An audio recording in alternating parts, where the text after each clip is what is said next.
Good afternoon, buenas tardes. Thank you so much for joining us today, and I'm very honored to be here to share with you a little bit about the trends that we've been monitoring from a Latin America perspective around travel, especially after the last 2 years. So we took on the journey of getting some additional insights across 10 of the different markets across Latin America and understand more about what was in the mind of the travelers. What did they want? What did they expect as they come back, as they get back on the road? So no surprise here, 70% of all of us love to travel, and it's actually one of the top 3 most important activities, right up there with spending time with our families. So we know that people are eager to get back, and Arturo just said it, obviously we were severely impacted, but we're ready to get back on the road. And as part of that, we also know that our countries went through some of the most strict closures and really those tightness around the pandemic and everything that went on, the limitations to enter or to exit so many of our countries.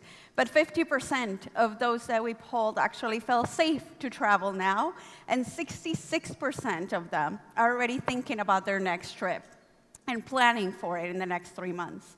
81% are actually already planning their next vacation, and we're seeing that in regards to the volume that we hear from Google, any of the digital platforms, everywhere that we see across all the different channels.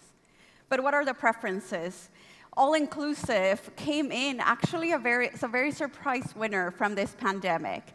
There was a different perception of all-inclusive, especially with some of the more affluent travelers before the pandemic. And now, based on some of the research that we continue to do, we're hearing 78% are interested in an all-inclusive vacation.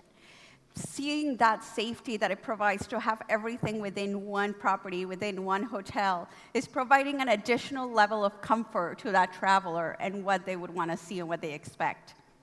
29% wanting urban leisure, and I think that that's a great opportunity that we have in many of our markets.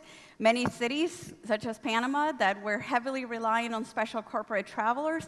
How can we drive even more of that leisure business that we saw so much creativity around the last 2 years? So many hotels, so many of your teams really looked at the business in such a different way the last 2 years and captured some of those leisure stays that they would have never seen before in some of these markets. So we want to make sure that we're continuing to drive that, because that's what the customer is now getting more accustomed to and seeing even more of that. We also know that ADRs are continuing to go up. So what's on the roadmap, continuing to sustain in many of those markets, but being able to also support that with the continued hygiene protocols, the safety protocols, everything that we want to make sure that that traveler feels comfortable, whether it's their first trip back on the road, if maybe they haven't traveled as much during the pandemic, but ensuring that we're continuing with those and not just kind of moving away from it as if the pandemic never happened. When we looked at many of the countries and we looked at what were they thinking about from a next vacation perspective, again, no surprise, you can see the blue line is those that are already planning the next vacation, and most of the markets are really eager and out there and looking for their next trip. We also know that because of the impact on FX and from the currencies in so many of our markets that had some of those devaluations, many of them had to look more domestic instead of international. So some of our markets have seen domestic travel spend that they had never seen before. One, obviously tied into that FX perspective, but then also because of the limitations that were out there from a crossing borders perspective. You can see here again from a national destination markets like Brazil, Argentina, Colombia, the high percentage of travelers that were really interested in much more of that domestic stay, and how we could meet them halfway in discovering more of their countries. Some of the things that we keep seeing across the landscape is more about what are some of those great things that so many of our countries have to offer. How do we put that even more front and center for that traveler that never experienced it before? And you even hear it quite a bit from some of the celebrities that talked about, this is the first time that I went to X in my country because I couldn't go to another place. You see it across social media from many of those influencers also on how we can leverage some of those numbers as well. When we look at the trends, obviously, many of our countries actually really excelled in vaccination rates. and how the cases continue to decline. And you can see here some of the top countries from a Latin America perspective and the vaccination rates, but then also the cases and how we saw those peaks, obviously what we saw with Delta, but then also what we then saw with Omicron. And one of the particular slides that to me is extremely interesting is this one, and this is some of our Marriott actual own data. And you can see here how we saw that decline and that peak of cancellations with Omicron around December. So consumers were obviously very worried. We saw the peak in cases. Blue line is US cases of COVID, green line being cases across the Caribbean and Latin America.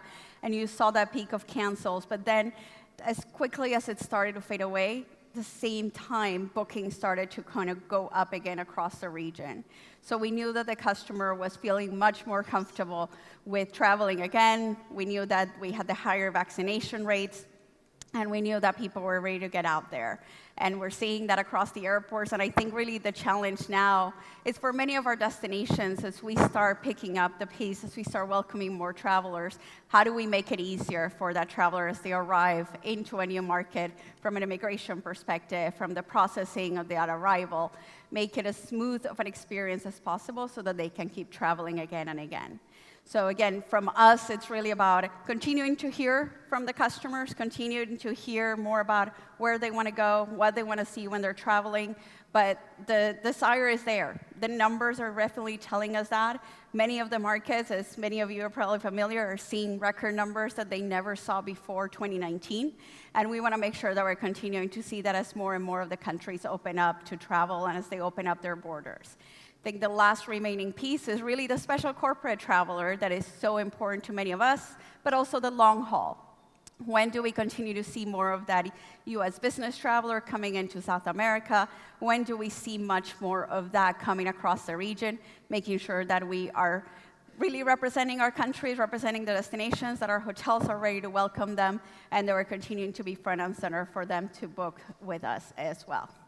So airlift, super important as a part of that, and we want to make sure that we're continuing to partner across our industry with the airlines as well as a part of it.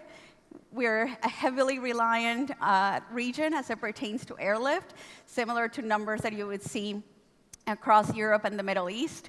Nothing like what we see in the US, obviously, where there's just so many places that you can get through from a road perspective.